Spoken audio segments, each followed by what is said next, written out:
Pues Erika, bienvenida nuevamente al podcast después de 4 años de haber inaugurado el podcast, de ser el primer episodio, el que hicimos juntos.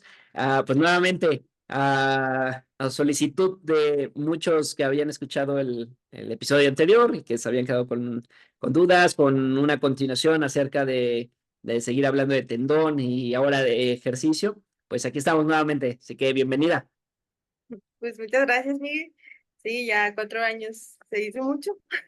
Creo que en esos 4 años he aprendido también otras cosas de tendón, se han ido reforzando quizás algún conocimiento que en ese momento pues era lo que sabía, lo que estaba en ese auge, ¿no? De las tendinopatías, pero pues obviamente con el tiempo pues sabemos que salen cosas nuevas y pues seguimos en ese camino del tendón. Y pues muchas gracias por invitarme de nuevo.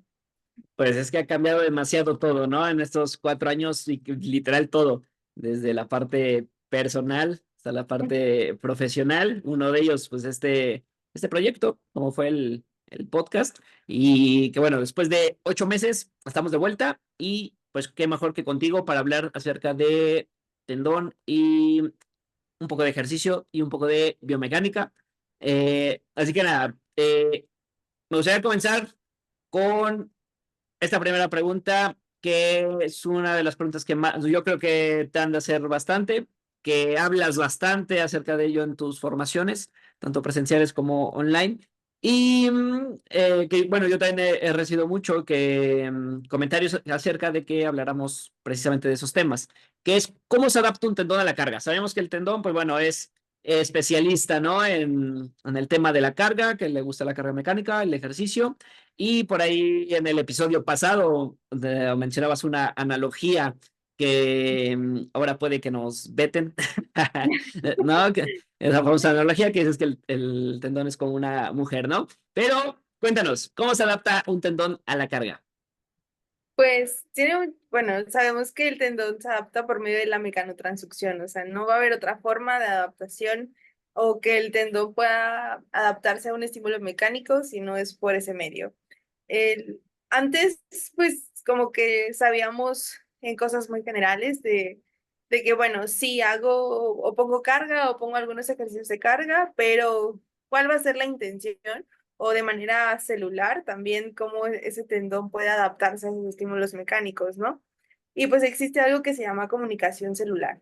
Esa comunicación celular se da por medio de las conexinas o de uniones, en este caso por hendidura, que también son llamadas conexinas. Entonces, por este medio, existen dos tipos, de tipo 32 y tipo 43, que una va a ser como estimulante y otra va a ser inhibitoria. Cuando hay un proceso de mecanotransducción, pues estas conexinas con esta comunicación celular empiezan a inhibir o activar la activación de los tenocitos o de todo el proceso celular que se da en el tendón.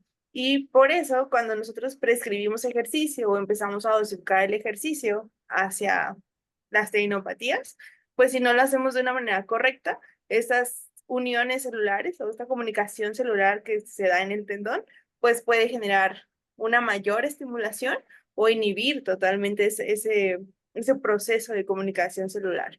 Y por eso también hay que tener mucho cuidado a la hora de prescribir el ejercicio porque nos puede salir mal y por eso también el tendón pues reacciona ante estímulos dolorosos. No es como de, voy a utilizar este método o este protocolo de HCR o el de Alfredson y a ver cómo evoluciona, ¿no? El tendón. Hay que conocer un poquito más a fondo para entenderlo y para saber identificar cuando el tendón no está aceptando un estímulo de mecanotransducción por la carga que estamos dosificando y cómo hacer estos ajustes, ¿no? Entonces, es complejo. Siempre digo que prescribir, encontrar la carga, no exacta, pero sí que más se adapte al paciente y ese tendón, pues va a ser entre un estira y jale, ¿no? De que a ver si hago esto, si meto esto, si no, cómo reacciona el tendón, porque la única forma que tenemos para identificar si estamos como en el camino correcto va a ser el dolor tendinoso. O sea, no va a haber otra forma, no es como el músculo, ¿no? Que el músculo hago una prueba de 1 RM o de repeticiones máximas, etcétera, y puedo saber en qué zona puedo estar ubicado. En el caso del tendón, pues no funciona así. Yo no voy a sacar un URM, yo no voy a sacar repeticiones máximas. ¿Por qué? Porque pues no estoy trabajando el músculo, me quiero enfocar hacia el tendón y ahí pues también entra la biomecánica, porque en qué momento o de qué manera voy a activar o a someter en mayor estrés biomecánico a ese tendón. De acuerdo, totalmente contigo. Y bueno, mencionaste prácticamente muchos de los puntos que vamos a ir estando desarrollando a lo largo de este episodio. Y bueno, como bien lo comentabas, ¿no? A pesar de que el tendón, pues es ese tejido que le va a encantar el ejercicio, que necesita esa carga mecánica y que así es como se lesiona y así es como se recupera, pero no todos los tendones se van a adaptar igual, sino que hay muchísima, pues, diferencia entre un tendón y otro. ¿Vale? Y así sea el mismo, pues va a variar de una persona en otra. Entonces, cuéntanos también un poco acerca de esa parte. ¿Por qué todos los tendones no se adaptan igual? Porque son totalmente distintos. Si nos vamos o separamos el cuerpo en miembro superior y miembro inferior, vamos a encontrar tendones que son más de tipo sinovial y tendones que son más de carga. Por ejemplo, si hablamos de una porción larga del bíceps, vamos a encontrar que tiene una vaina sinovial que lo rodea, por lo tanto se va a comportar de manera distinta a la activación o, bueno, en este caso, si le estamos poniendo carga, va a reaccionar de manera distinta.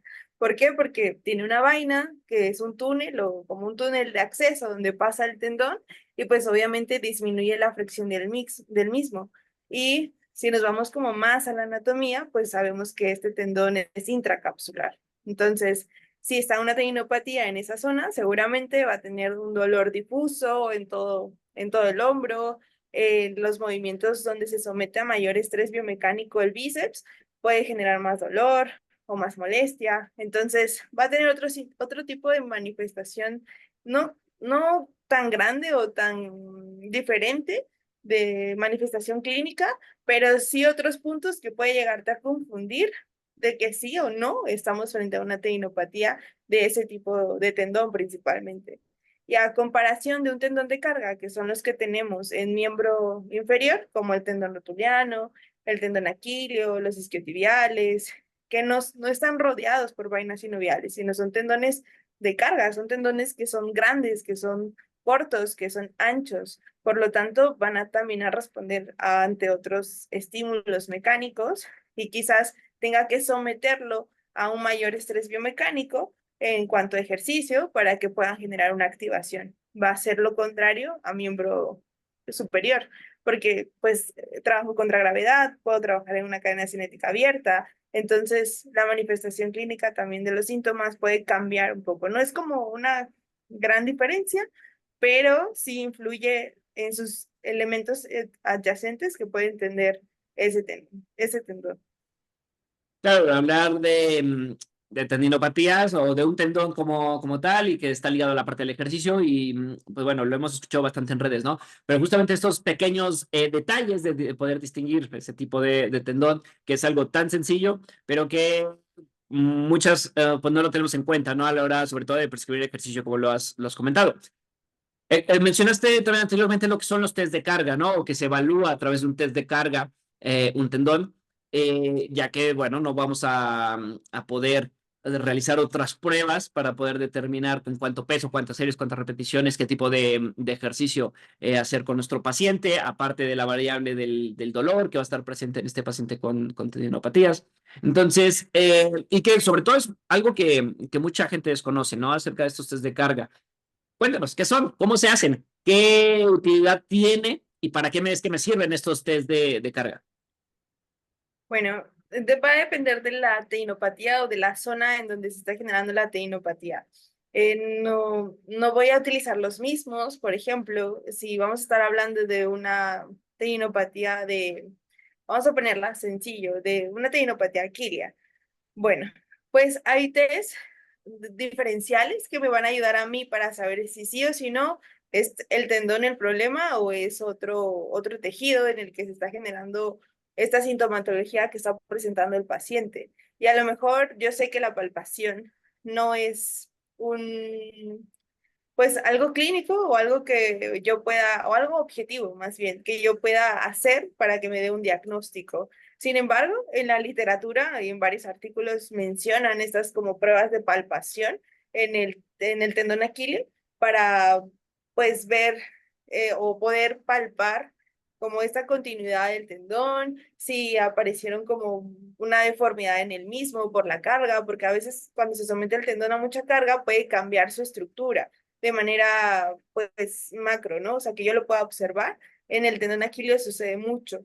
Y hay esas pruebas pues de palpación que me pueden ayudar a mí para saber si ese tendón ha sufrido algunos cambios por esa carga que se ha sometido. Y de ahí vienen las pruebas funcionales, que son estos test de carga para poder identificar si estoy o no en la zona de dolor que va a ser el tendón. Por ejemplo, una elevación de talón, o sea, con ambas piernas, o unipodal, ¿no? Y que a lo mejor ciertos números de repeticiones que pueda desencadenar dolor en la zona tendinosa. O una prueba de salto a una pierna, que eso me puede dar como ya un mayor panorama para ver si sí o si no estamos frente a la tendinopatía. Una de las características que tienen estos test de carga cuando se hacen en el tendón es con toda la intención de someter a mayor estrés biomecánico a ese tendón que estamos evaluando. No, no voy a hacer una sentadilla en un test de carga en un tendón aquileo, por ejemplo, porque pues no va a ser el mayor eh, ejercicio que me va a someter a carga a ese tendón. Entonces, todas estas características de evaluación pues van más asociadas hacia qué tanto someto un estrés biomecánico a ese tendón. No te puedo dar como un librito de, estas son las pruebas de todos, porque va más como hacia algo más de razonar, de poder identificar también, porque si tú lees varios artículos, de hecho hay un último artículo que sacaron apenas, que va enfocado como a los ejercicios de miembro inferior, que pueden funcionar mucho más en tendinopatía rotuliana, tendinopatía aquilea, y como que no lo enumeran, pero sí te ponen como una tablita de cómo fueron como estudiando todos estos tipos de ejercicio y cómo se presentaron ante la evaluación de que si se estaba activando o no esa zona tendinosa.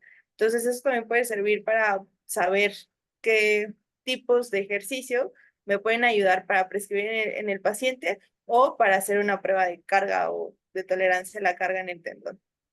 Claro que a grandes rasgos, de manera resumen, desde carga, pues va a ser reproducir, digamos, ¿Dolor? dolor en un cierto movimiento, con una cierta carga, en un cierto número de repeticiones y con un cierto peso, ¿no? ¿Para qué? Para poder encontrar esa dosis y, bueno, de ahí comenzar a trabajar. Pero sí, como bien lo comentaste, ¿no? Esto es lo que lo hace todavía más específico, más individualizado y por el cual no hay pues un protocolo para poder llevar a cabo este test como en el entrenamiento de fuerza convencional, ¿no? A través de un RM, de un RIR, que es ya totalmente diferente. Y aparte, pues va a depender del dolor también que tenga el paciente, el número del dolor, bueno, etcétera. Entonces, ya que tienes tu test de carga, ya lo has hecho, ya has encontrado esa dosis. ¿Tú cómo llevas ese control de cargas de tu paciente con tendinopatías? Ya sabes cuánto va a trabajar. Para esto, obviamente, sabes ya de ejercicios, sabes cuántas series, cuántas repeticiones vas a ir estableciendo, conoces el tendón, sabes qué tipo de contracción podría ser la mejor para iniciar, ¿vale? No necesariamente debe llevar un orden. Y posteriormente, ¿cómo llevas el control de carga de tus pacientes? Tú lo llevas anotándolo, te vas acordando, de acuerdo a objetivos. ¿Tú cómo lo llegas a hacer? Pues es un poco complejo porque en la tendinopatía siempre, en los cursos que damos con Vipia, por ejemplo, a los alumnos que tenemos, cuando hablo de tendón, siempre les digo, las tendinopatías es de mucha educación hacia el paciente, porque si vamos a la evolución de una tendinopatía, puede ser hasta después de 6 meses que veamos como algo más objetivo y palpable que está funcionando lo que estamos haciendo, ¿cierto? No, o sea, no es como que, la semana ya vas a ver que no te va a doler. Una de las características que tienen las tendinopatías es que son muy latosas y si el paciente no dosifica bien sus exposiciones a la carga, va a ser como un círculo vicioso que no vamos a poder salir de ahí. Entonces, una de las cosas que debemos de hacer antes de prescribir el ejercicio o empezar con el ejercicio en el paciente es educarlo. Decir, enseñarle, estos van a ser los test de carga que vamos a estar manejando por tanto tiempo. Y si a lo mejor está conmigo 3 meses y después de 3 meses ya no va a venir conmigo, porque también sabemos que la parte económica a veces del paciente no, pues puede que abandone el tratamiento y en algunas ocasiones eso hace que fracase nuestro tratamiento que le podemos ofrecer al paciente. Entonces yo siempre lo que hago con los pacientes es, podemos trabajar un mes seguido y que yo le esté enseñando al paciente cuáles son estos test de carga, que él puede asegurarse que si lo hace en cualquier momento y con otro tipo de estímulos también, como estas progresiones que podemos encontrar en estos test, pues que él sepa, ¿no? Bueno, pues, creo que estoy ahorita en este momento y me pueden servir estos ejercicios. Lo que hago es, me han llegado pacientes que creo que saben prescribir mejor el ejercicio que muchos fisioterapeutas, porque llegan con su tablita de hice tantas series, tantas repeticiones, con tanta carga, pero me dolió, tuve dolor tanto, y lo que hice fue como modificar las series o repeticiones o la carga que estaba haciendo. Y yo realmente les enseño eso. Yo también llevo un monitoreo de como de test o de ciertas preguntas de en cuanto al dolor y en cuanto a la función en el tendón. Entonces siempre como que se los mando cuando vamos a hacer el cambio de ejercicio o de estímulo en el tendón, hacemos como otra vez esta evaluación y hacemos el cambio de estímulo. También va a depender de muchos, bueno, de qué estés manejando, de qué tipos de protocolos estés manejando, porque a lo mejor tú te quedes con Alfredson o el de Stanishan Purwin o el de Silvernayer o ya le estés metiendo un HCR. A mí, yo el que más trabajo es el de Silvernayer porque te da como una gama de ejercicios que puedes utilizar. No te dice cuántas series ni repeticiones, ni la frecuencia. O sea, ella te dice, puedes hacer lo que tú quieras con el tendón, siempre y cuando la progresión se base en el volumen y en el tipo de ejercicio que vas a meterle al tendón. Y ahí meto lo que es la biomecánica, porque en el tipo de ejercicio puede ser por contracción, si vas a ser isométrico, excéntrico, isotónico, o lo vas a hacer con progresiones o regresiones con base a un estímulo o a la parte biomecánica.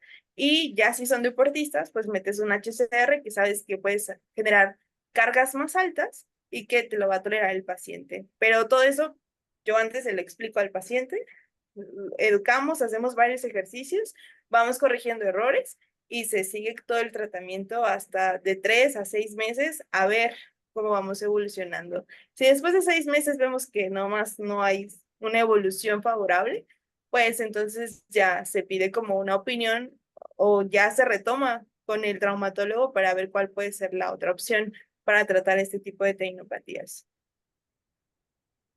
Sí, tal cual como lo has mencionado. Y antes de pasar a otros puntos, o sea, pues comentar esta parte, ¿no? Como bien lo mencionas, el tema de la educación, indispensable, fundamental, y que por eso debes conocer todo esto para podérselo explicar al paciente de una manera que lo entienda. Y sobre todo, pues la clave está ahí, ¿no? Que pareciera sencillo, pero en realidad es un problemón poderlo explicar y poderlo hacer que el paciente lo pueda entender, ¿no? Porque van a ser rehabilitaciones largas, que no van a ser tan cortas, donde el paciente puede que deje de sentir dolor, pero no quiere decir que está al 100%. Sin embargo, normalmente para los que estamos de este lado de la clínica privada, pues son esos pacientes que van a dejar de asistir y que van a recaer, obviamente, y que si recaen probablemente vuelvan con nosotros o si no, van a buscar otro lado, otras alternativas y bueno, donde después vienen muchísimos otros tratamientos que sabemos que no le vienen bien al tendón, ¿no? Que ya hablemos más adelante cuando hablemos un poquito más de otras alternativas que hay actualmente en estos abordajes y si sí o si no, que también están. Pero algo importante que yo creo que también te preguntan demasiado, y a mí también, es cada cuánto dar esos estímulos. Obviamente eso lo conocemos si conocemos el tendón, si conocemos el metabolismo del tendón, si conocemos la parte que mencionabas de cómo se adapta el tendón al inicio, pero cada cuánto dar esos estímulos. El paciente te lo va marcando, tú lo vas marcando, tú cómo lo llegas allá a combinar. Es un poco complicado de hablar de tiempos cuando estamos hablando de las tecnopatías, Miguel, porque en cada paciente puede ser totalmente distinto. Puede haber pacientes que ya traen un daño degenerativo bastante grande en el tendón y que a lo mejor ese cambio de estímulos le provoque mucho más sintomatología. y que vuelva a presentar dolor, que vuelva a presentar mala función, principalmente en sus actividades deportivas, porque o de la vida diaria, pero si hablamos de la vida diaria, los tendones no se forzan tanto. O sea, creo que el porcentaje, ni siquiera utilizamos una cuarta parte de fuerza del tendón o de distribución de fuerza del tendón en las actividades de la vida diaria. Y por eso el índice más alto de las tendinopatías es en deportistas, porque es donde se somete a mucho más estrés biomecánico y de carga ese tendón. Entonces, es un poco difícil hablar de tiempos. Principalmente el paciente te va marcando, porque el paciente ya va manifestando como de, pues ya no me duele, creo que ya puedo cargar más. Creo, o a veces cuando he trabajado con corredores, es como de, puedo, pues ya corrí más tiempo y no me molestó. O ya le aumenté la velocidad y ya sentí menos dolor, o ya del dolor que tenía al inicio, ahorita ya es casi nulo. Entonces, cuando ya el paciente te va dando esas señales, es momento de hacer otra vez la evaluación y cambiar ese estímulo. Quizás combinando con ejercicios de fuerza también, porque no es solamente el tendón, es trabajar toda la cadena cinética y como ejercicios muy específicos que van hacia la zona tendinosa y hacer esas progresiones. Pero puede ser entre de un mes, si estamos hablando como un aproximado, a lo mejor cada mes o cada 3 semanas que podamos hacer este tipo de evaluaciones, porque tampoco nos podemos estancar con el paciente, ¿cierto? Pero si tú ves que después de 3 semanas no te está funcionando, pues algo estás haciendo mal. Entonces puede ser que retomes la valoración o evaluar otra vez de nuevo al paciente y ver y empezar a jugar también con la dosificación que estás haciendo. Porque es bien difícil, es como un estira y jale, es como de, sí, ya me siento bien y aumentaste la carga y al siguiente día el paciente te dice, no, no me puedo parar porque me dolió demasiado. Y dices, chin, pues hay que retroceder. Y también, pues, tener tolerancia a la frustración con las tendinopatías, porque pueden pues, ser momentos como de, uff, mucha felicidad, de que no hay dolor y después recaer. Y eso también hay que, pues, mencionárselo al paciente desde el inicio del tratamiento.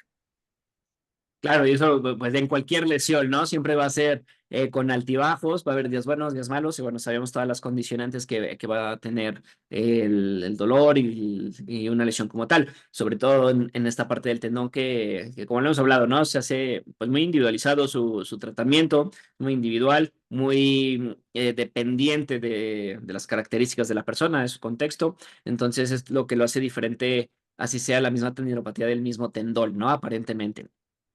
Y mencionaste hace rato, bueno, también de lo que mencionas, no hay un tiempo exacto, pero sí es importante pues conocer, ¿no? Como dices, a lo mejor tener 3, 4 semanas objetivo, mejor antes, pues bueno, bien, no mejora en ese lapso, pues bueno, probablemente alguna de nuestras variables esté mal, ¿no? Como lo has comentado, habrá que modificarle algo a la parte del ejercicio, y es que esa es la parte importante de conocer de ejercicio y conocer la parte fisiológica del tendón para saber si realmente somos nosotros los que estamos mal o simplemente es algo normal que no mejora esta tendinopatía porque está dentro de ese límite, ¿no? Durante ese proceso de adaptación el tendón. Y es ahí donde nuevamente, si no conocemos esto, pues comenzamos a hacer de diferentes locuras, ¿no? Porque nos llevamos a frustrar, a desesperar y comenzamos a hacer otro tipo de tratamientos que no podría ser la mejor opción para el abordaje de una tendinopatía. Mencionaste también acerca de los diferentes protocolos que hay acerca del ejercicio, ¿no? Y que son muchos desconocidos. Yo creo que los más conocidos, como bien lo has comentado, pues son el de Alfredson, el de Stanish, que son los más viejos, los que donde se hablaba mucho de la parte excéntrica, pero que ahora sabemos que pues, realmente no es lo mejor tampoco la parte excéntrica, ¿no? Sino una combinación de diferentes estímulos. Entonces, platicamos un poco acerca de grandes rasgos de cada protocolo y cómo es que tú los llegas a emplear o cómo llegas tú a decidir con este, ya nos adelantaste un poco, pero de una manera un poquito más profunda, cómo llegas a decidir, ¿no? Si a lo mejor el HCR, como comentabas, pues va más hacia un deportista, otros tipos de protocolos, ¿en qué otro tipo de pacientes? O si depende si va de miembro superior o miembro inferior, ¿tú cómo lo llegas ahí a abordar? Y platicamos un poquito de cómo es que se llegan a trabajar estos protocolos. Sí, bueno, hay que aclarar un punto importante. Todos estos protocolos, cuando los leemos o cuando los buscamos en artículos científicos, todos son o se hacen en deportistas con lesiones de miembro inferior. Entonces, si queremos trasladar este tipo de protocolos a miembro superior, va a ser un poco más complejo porque no están hechos para eso, ¿no? Principalmente se da la carga y ahí lo dice, ¿no? Protocolos para teinopatía aquilia o rotuliana. O sea, para esos dos tipos de teinopatía se han utilizado estos protocolos y que ha habido, pues obviamente, resultados positivos a la hora de aplicarse o que concluyen con que, bueno, hay que trabajar toda la cadena cinética con ejercicios de fuerza, etcétera, pero pues realmente son de miembro inferior. Son 4 protocolos los que más se trabajan en teinopatías. Hay otros más, obviamente, pero los que más podemos encontrar en artículos científicos que han puesto como a prueba o que han hecho como estudios relacionados con estos protocolos, pues obviamente es el de Alfredson. No sé si te acuerdas, Miguel, cuando estábamos en Pachuca, sí, fue cuando empezó como todo este auge del ejercicio excéntrico y llegaron las cónicas y era como de, vamos a fortalecer al tendón y vamos a hacerlo más grande, ¿no? Que se creía que se trabajaba casi igual que el músculo y todos estaban locos por las cónicas excéntricas y pues empezaron a salir este protocolo, el de Alfredson, que es ejercicio excéntrico. Y una de las características que tienen los protocolos es que te marca series, repeticiones, con qué frecuencia y cómo se va a hacer la progresión. En el caso de Alfredson, es excéntrico, series de 3 a 15, series de 3, de 15 repeticiones. La frecuencia es de lo marcado 2 veces al día y la progresión va a ser en la carga, solamente en la carga. El de Stanis and Kurwin, pues va a ser una combinación de isotónicos con pliometría. Entonces, ahí mete como un poquito más, pues, otro tipo de método para trabajar, que va a ser la pliometría. 3 series de 10 a 20 repeticiones y se trabaja diario. Y ahí la progresión va a ser la velocidad respecto a la carga. O sea, puedes aumentar la carga, pero tiene que trabajarse la velocidad en este tipo de protocolos. El de Silvernail, que es el más noble para mí, porque te da una gama de ejercicios. O sea, te dice, puedes trabajar isotónico, puedes trabajar excéntrico, puedes trabajar algo más funcional, algo más de equilibrio, puedes trabajar también pliométricos y las series y repeticiones son varias. O sea, no hay como algo que te diga, son estas series, estas repeticiones y se trabaja a diario. Las progresiones va a ser en cuanto al volumen y el tipo de ejercicio. Y por último, que es el HCR, son ejercicios isotónicos pero lentos, que se trabaja con repeticiones máximas, que pues obviamente son menores las series y repeticiones que se hacen, y se trabaja 3 veces por semana y la progresión va a ir con base a la repetición máxima que se pueda realizar. Pero, pues, obviamente esto ya lo dejas para deportistas o para personas que sí estén sometidas a ejercicio, porque pues puede que te tolere más. Y también algo que hago con las tenopatías es que la divido en fases, bueno, en el tratamiento, en 4 fases. Y retomando un poquito la pregunta que me hiciste anteriormente de en qué momento podíamos hacer como esta progresión o en qué momento podíamos trabajar otro tipo de ejercicios, pues yo lo manejo así, una fase 1, una fase 2, una fase 3 y una fase 4. En la fase 1, pues lo que quiero es bajar el dolor y quizás ahí me voy como algo, me preocupa más la movilidad, me preocupa más ver cómo está toda la cadena cinética, si hay un déficit de esa cadena cinética, pues empezar a trabajarlo. Quizás dejo como a un lado el tendón para enfatizar que le falta, ¿no? A mi paciente. Una vez y pongo quizás 2 o 3 ejercicios isométricos que son muy específicos hacia el tendón. Y ya una fase 2, ya pones algo mucho más dinámico, empiezas a incluir tareas de baja carga, quizás ya un poquito de HCR si es deportista, y empiezas a incluir técnicas de desaceleración o de aceleración en el mismo. O sea, ya empiezas como a integrar algo que al paciente le sea un poco más funcional en su contexto deportivo. Y una fase 3 que ya empiezas a aumentar mucho más la carga de entrenamiento, ya empiezas a trabajar quizás la pliometría, una readaptación en el deporte, y una fase 4 que pues ya son tareas específicas ya con alta carga, ¿no? Pero es como esas fases que quizás tienen como objetivos principales que se puedan trabajar con el paciente también. Excelente, Erika. Y algo que también ya estamos en esta parte de los abordajes, como tratamiento, más allá de la parte del ejercicio, pues sabemos que hay algunas otras modalidades que se llegan a emplear. Donde me gustaría que veas tu perspectiva desde la parte de experiencia que llevas ya en todo este tiempo de estar enfocada en la parte de las tendinopatías y también en tu parte tanto empírica como científica acerca de la fisioterapia invasiva, específicamente el tema de la electrólisis. ¿Tú aplicas, recomendarías aplicar un tendón? ¿Por qué sí? ¿Por qué no? ¿O cuándo sí o cuándo no? Bueno, en primer no aplico porque no tengo EPI ni MEP. Tengo las certificaciones de eso y en el club se aplicaba muchísimo, pero realmente no. Va a depender de muchas cosas.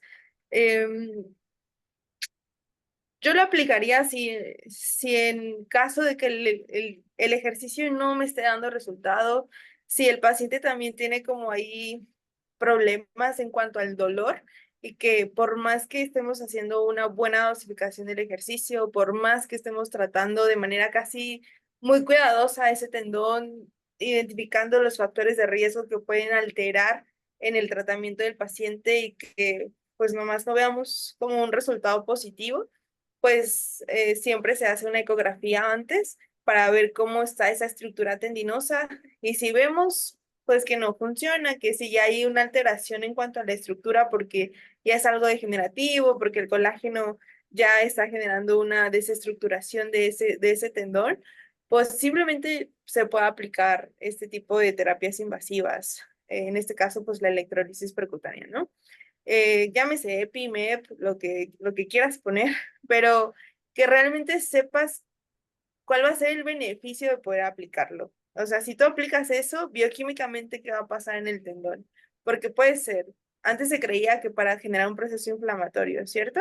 Pero ahora no, o sea, por qué voy a pinchar un tendón? ¿Por qué voy a generar una electrólisis percutánea ahí? Quizás para hacer una alteración bioquímica, para que ese tendón como que se resetee en sus cuatro esferas que tienen, que se trabajan en cuanto a la tendinopatía y que me pueda dar como otra respuesta a ese estímulo de carga. Entonces, no estoy en contra de eso. Creo que cuando hablamos la primera vez te dije, no, no se aplique nada de esto. Pero ahora, pues ya, estudiando un poco más al tendón, quizás puede ser una opción si es que no vemos como resultados positivos y ya hicimos una buena dosificación del ejercicio, pues sí se puede aplicar. Hasta las ondas de choque, pues, ¿no? O sea, hasta eso pudiera ser una opción. Claro, que tú ya lo llevarías más, no como una opción inicial, ¿no? Sino ya como una opción más adelante. Ujú. El, Exacto.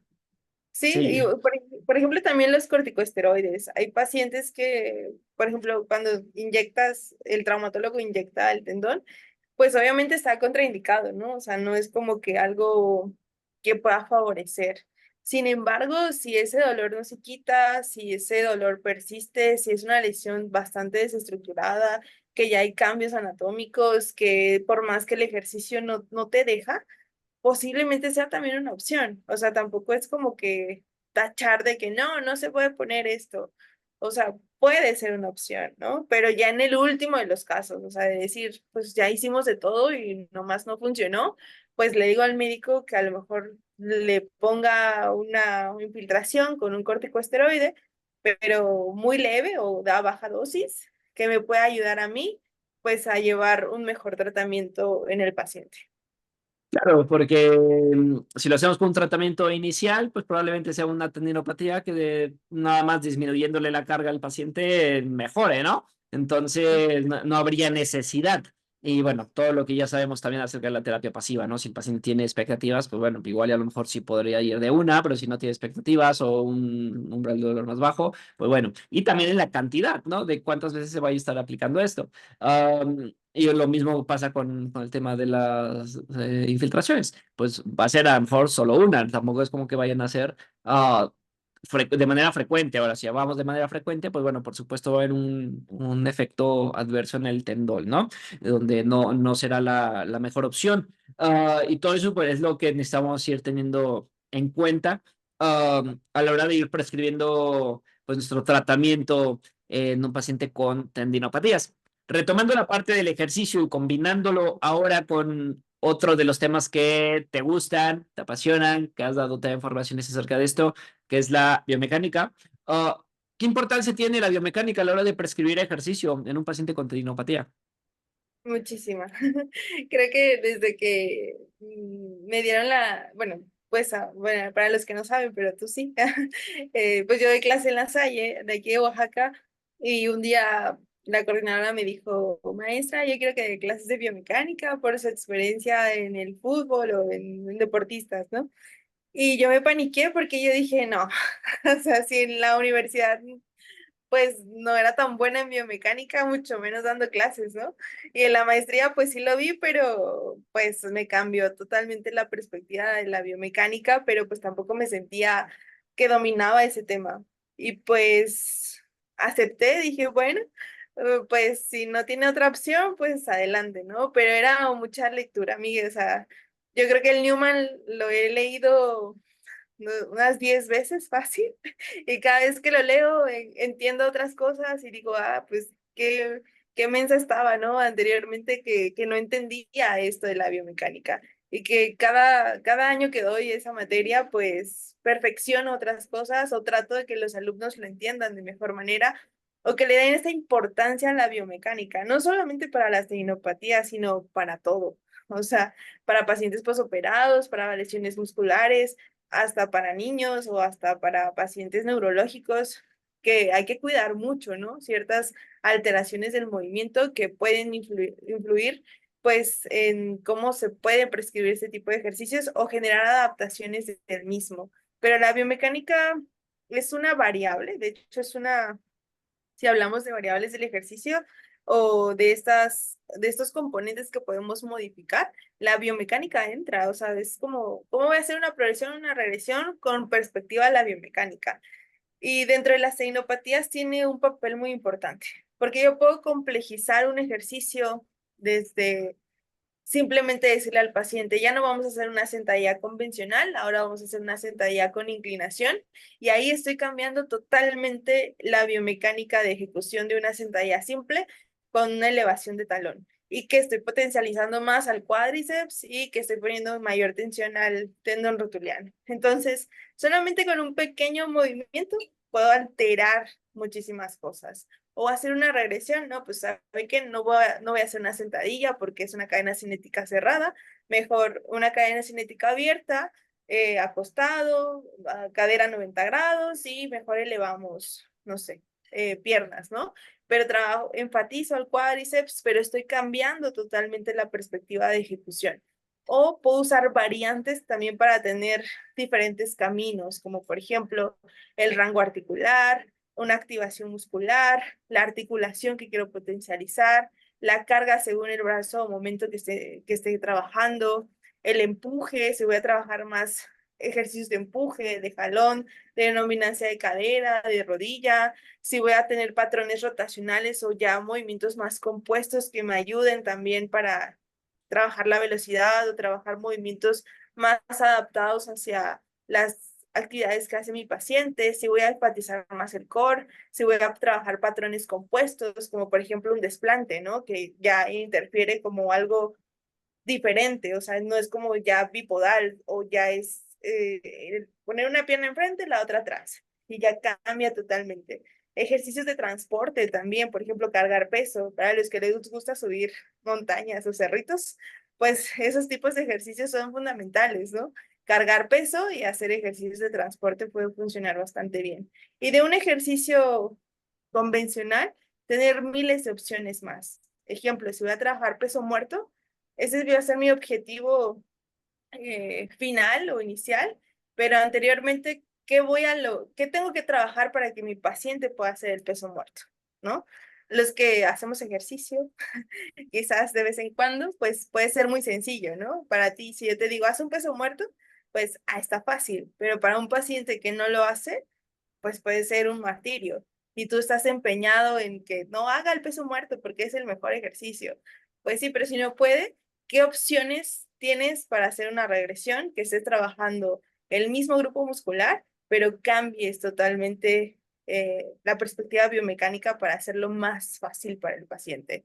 Y quizás tu último objetivo sea el peso muerto, pero tu paciente ya se sienta más seguro y no se frustre. Entonces, la biomecánica tiene un, pues una importancia bastante grande en todo, yo creo, no solamente en las tecnopatías. Claro que para poder llevar a cabo todo esto, pues es importante saber que no necesitamos tampoco un gimnasio ni tampoco tanto peso.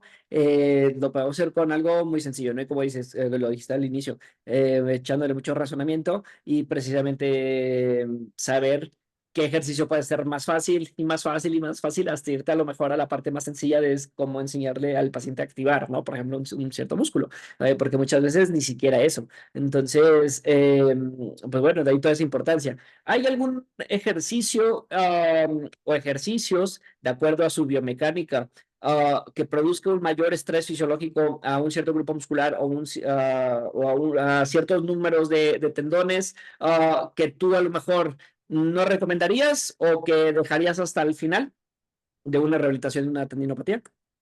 Pues, por ejemplo, de miembro inferior, todos los de cadena cinética cerrada son bastante fuertes. Y si haces ejercicios combinados que de triple flexión, por ejemplo, la sentadilla, el peso muerto, el desplante, que son flexión de cadera, flexión de rodilla, flexión de tobillo, pues vas a someter en mucho estrés a no solamente en diferentes momentos del ejercicio, va a haber mayor estrés en algunas zonas tendinosas o articulares, ¿eh? Entonces, mucho ojo con esos ejercicios compuestos, más que nada, cuando se prescriben en tendinopatías, porque quizás en alguna trayectoria del ejercicio no se someta a tanto estrés ese tendón, pero va a llegar un punto en donde sí. Ejemplo, una sentadilla libre. A veces el paciente te dice, no, no me duele, no me duele. Al bajar no hay dolor, pero a la extensión con peso le va a generar puntos dolorosos. Y el paciente siente el piquete en el tendón y dice, no, no, no, ya no lo vuelvo a hacer. Pero no le cuesta bajar, pero sí a la extensión, porque se somete a compresión con la bursa y eso presiona muchísimo el tendón y genera inmediatamente dolor. Entonces, todos estos tipos de ejercicios compuestos sí hay que tener como más cuidado. Y de miembro superior, hablando de hombro o de codo, los de eh, cuidando mucho el brazo de momento. Ejemplo, si yo pongo una mancuerna o un peso en la parte más distal, si voy a hacer un press de hombro o unas elevaciones laterales, posiblemente le genere más dolor al paciente. El brazo de palanca es demasiado grande y el peso se triplica, se cuadruplica cuando está en la parte más distal. Entonces, acortando el brazo de palanca puede ayudar un poco más en tendinopatías de miembro superior. Y que no solamente son cadenas cinéticas abiertas, también puedo poner cadenas cinéticas cerradas en miembro superior, que a veces no lo ponemos porque pensamos que todo lo de hombro es cadena cinética abierta, ¿no? Pero hay miles de ejercicios que tú puedes crear con cadena cinética cerrada para hombro que te dan mayor seguridad, mayor estabilidad y que funcionan bastante bien. Y que toda esta variedad de ejercicios, pues la manera más fácil de poderla asimilar, entender y poderla ejecutar, pues es haciendo ejercicio, ¿no? Una vez que lo haces tú, que lo vas sintiendo, que sabes cómo hacer una progresión y una reacción en ti, es mucho más fácil cómo llevarla a cabo con un paciente. Ya para ir cerrando el tema, Eri, como una última pregunta. ¿Cuál es la importancia del uso del metrónomo en la rehabilitación de una tendinopatía? ¿Tú lo usas, no lo usas? ¿Es muy relevante, no tan relevante? ¿Por qué se pone de moda? Cuéntanos acerca de esto. Sí, se puso mucho de moda, ¿no? Cuando hay que trabajar las sinopatías y pone el metrónomo y ponle, no sé, tantos beats por minuto, ¿no? Eh, Realmente el metrónomo sale para trabajar el HCR porque son cargas altas, pero se tienen que hacer de manera lenta. Entonces, para que exista un mejor control en el paciente a la hora de su ejecución, se activa el metrónomo. Sin embargo, también para los otros ejercicios que son más dinámicos, que se pueden prescribir en las tendinopatías, lo puedes utilizar. Una contracción lenta le va a ayudar al tendón a acumular mucho más energía y poder liberarla después. Cuando tú lo sometes ya a estímulos como de velocidad, el tendón ya está capacitado para almacenar esa energía que trabajaste de manera lenta controlada con el metrónomo en sus actividades de fuerza o de velocidad que vas a trabajar con el paciente. Ejemplo, cuando empiezas a introducir pliometría, cuando empiezas a introducir aceleración y desaceleración, por ejemplo, puede ayudar bastante bien si antes trabajaste ejercicios de mecanotransducción o de fuerza o de almacenamiento y liberación de energía en el paciente con el metrónomo. Por eso les doy mucha importancia a utilizarlo para saber, puedes empezar no tan lento porque el paciente a veces no lo puede tolerar bastante. Entonces empieza con beats un poquito rápidos como de adaptación y ya después con el tiempo lo puedes ir bajando a más lento para que el tendón vaya almacenando esta energía y después pueda liberarla con mucho mayor fuerza y controlada también. Por eso es la función del metrónomo realmente. Perfecto, Eric. Y bueno, pues ya para ir cerrando el episodio, tres últimas preguntas ya fuera del tema, ¿vale? Ya diferentes. Pueden ser la pregunta es concreta, la respuesta no tiene que serlo. La primera es, ¿qué consejo le darías a los fisios que nos escuchan? Hace 4 años diste, creo que alguno, creo que igual te lo había preguntado. Vamos a ver qué tanto ha cambiado ahora. Híjole, pues yo creo que a lo mejor no ha cambiado mucho, pero ¿qué consejo? Más que consejo, como centrarlos en la realidad de la fisioterapia y del abordaje o los tipos de tratamiento que podemos ofrecerle al paciente. A veces tenemos como muchas expectativas de la fisioterapia y de los tratamientos que podemos ofrecer al paciente y que creemos que todos van a resultar con éxito, ¿cierto? Porque vemos en redes sociales a estos influencers que documentan como casi su día a día en la clínica y no está mal, ¿no? O sea, qué bueno que lo documenten porque pues llegan más pacientes, también hay una educación quizás a la gente que los ve y a estos fisios también que los siguen. Sin embargo, pues es su realidad, o sea, tu realidad puede ser muy distinta a la mía, amiga, o sea, tú puedes tener muchos pacientes, pocos pacientes, pero realmente es muy diferente a cómo es la realidad hasta en otro estado de la República, ¿no?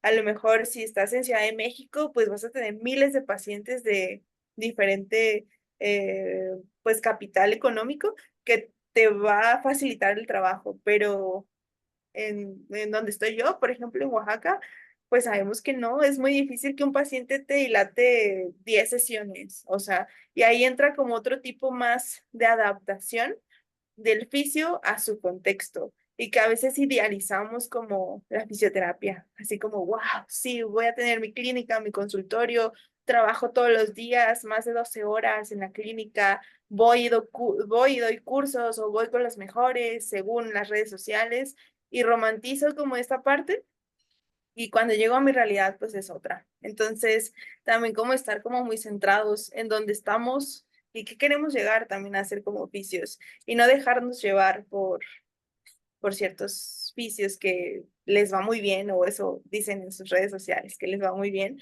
y que pues no conocemos el detrás, ¿no? El detrás de cámaras que hay en esos vicios.